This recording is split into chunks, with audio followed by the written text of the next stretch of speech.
Hi, I'm Lynn Jordan, and today I'm bringing you exciting news.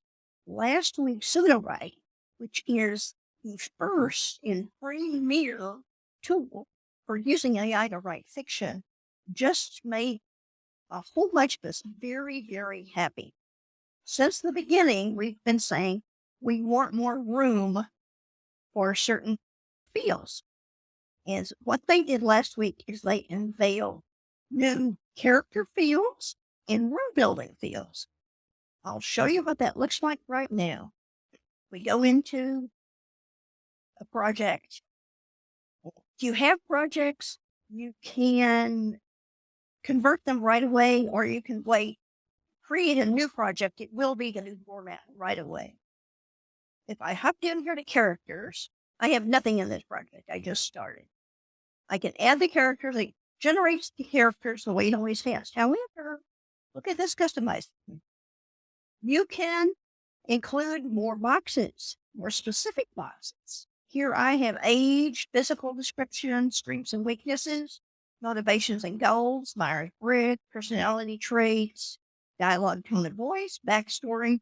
And I added species because I'm using this for a shifter book.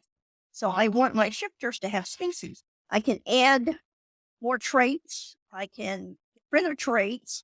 I made a mistake. I made my species a new default. So it comes up now on every one of them. What I need to do is I need to take it off and I need to set a new default. Now, when I am doing a shifter book, all I have to do is I have to come down here and click add and add species again. But it won't show up on my other books unless I deliberately add it in. So if you save new defaults, that means it's your account wide. If you only add it to the current ones, that means it only works on this project. So it gives us plenty of room. Take a look at world building. It's the same thing. You can customize it, or you can use some of their defaults. We have setting, organization, or key events, colors. That would be if you're running a mystery, magic systems, items, technology, government, economy, culture, religion, and you can do custom, and that will let you add a custom field to all of this. So to show you how that works in reality, unless you've already jumped off to go try your own project. This is a shifter test. I come down here in my story Bible.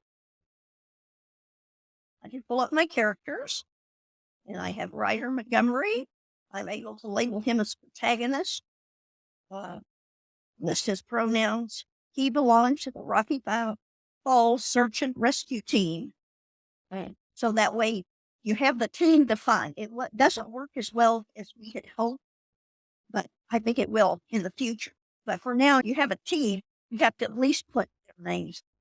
And then it gives a place for other names. It gives his physical descriptions, his strengths and weaknesses, his motivation and goals, his Myers Briggs, his personality, tone and dialogue, and his backstory. And his species is a ship. Then I have, she's our heroine, our love interest. She's a journalist. She has the same descriptions, the same description field. You can have it generated for you, or you can bring your own characters and plug them in here. It works either way. Her species is human because this is one that has species in it. So I have all my characters listed out. You can have as many characters as you want, I believe up to 2,000. And if you have 2,000, you're writing more than War and Peace, I think. This should be fun. And you can duplicate projects so you can have the same cast for, say, a scene, which is, of course, what I'm going to do.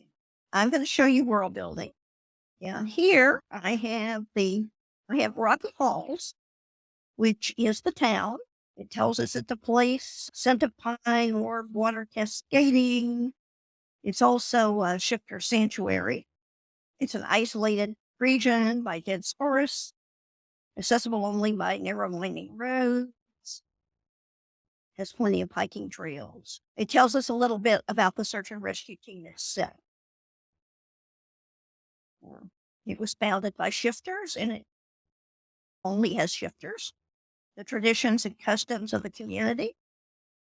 And I can add more if I want. I thought I had their headquarters. Oh, here's a hit. Yes, it's part of the search and rescue description. We've got the goals, the history, and then this is what the headquarters looks like. As it generates prose, it's going to look at all these themes. Now, if you're going to say, but boy, that's just for fantasy or paranormal, and I don't write that. I write straight fiction. What I'm going to show you now is how it works. And I happen to have a romantic suspense. Look at it. So with the romantic suspense, and then Story Bible, characters is pretty much the same. I've got Jake Donovan, which of course that name has to change. I've got his physical description, strengths, weaknesses, motivations, personality. He also has a species because remember I set the global variable. And then I have Lily. It called her human. I don't know why it didn't call Jake human. Your characters are the same, no matter what kind of book you're writing. With each book, you can change which features they have, what characteristics you have for them, but characters work the same. However, in world building, if we look over here, this is a motorcycle story, and it's the Iron Circle. So it tells you what their territories tells you where it is, back alleys, nondescript warehouses. And then our hero is an ATF field agent, talks about other names they call that. And we have what their field office looks like, where the building is. We have some information about the motorcycle club itself, what their goals are, what their history was, what their headquarters look like. And our heroine, Lila, runs a garage. And so we have a description for what Lila's garage looks like. And it gives us a feel for that location because my hero works for the ATF. And this whole series revolves around ATF agents. We've got information about what the Bureau of Alcohol, Tobacco, and Firearms Explosives is and what they do, how they work. So we're able to talk about that. So no matter what kind of book you're writing, you're going to have setting. And you're going to have cultures within that. Even if you don't treat it's modern day, contemporary, everybody knows the culture. But there's certain aspects of it you probably want to pick out and emphasize in your book. And that's what these new features give us the ability to do. Sudowrite has run several classes on how to use these, how to set them up. So I know you're excited about them. You can either jump in and start yourself right off the bat, or you can watch some of the classes. Nicole Broussard did classes last week on each section, filling out the characters, and she did another one on world building. Check those out. Also, other users have given how they use it. The staff has been very good in showing how they've decided they give us a little look at behind the scenes about how that might work. I encourage you to go and use it yourself, watch the videos, and study up on it. Happy writing.